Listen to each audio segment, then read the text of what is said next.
Skaudžiausia ne tada, kai tave palieka ir išduoda kas nors iš aplinkos ir išorės. Skaudžiausia tada, kai išduoda ir nusisuko draugas. Tas, kuriam sakei visas paslaptis. Kuriuo pasitikėjai ne tada, kai pasaulis griuvo po kojomis.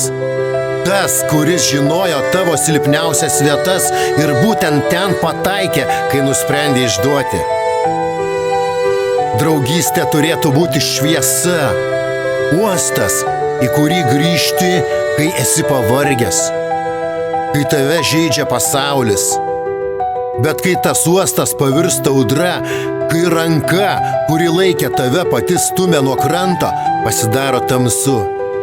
Pasidaro tamsu ne tik aplink, tamsu pasidaro ir viduje.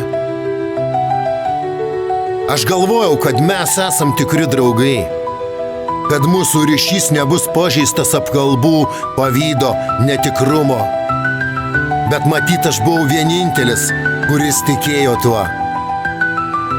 Tu šypsojaisi, bet už nugaros tyliai ardėjai.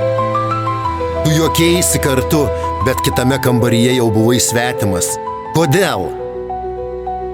Kodėl draugai, kurie pažįsta mus geriausiai, sugeba įskaudinti labiausiai? Nes jie žino, kur pataikyti. Jie žino visas tavo paslaptis. Ir štai dabar stoju vienas, stipresnis, bet kartu ir šaltesnis. Tu mane išmokei saugoti save. Ačiū tau už tai, kad parodei, kas esi. Ir už tai, kad dabar žinau tikros draugystės vertę. Jos nekuria žodžiai, ją kuria veiksmai.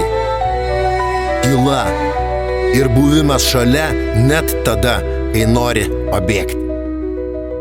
Real Dreams.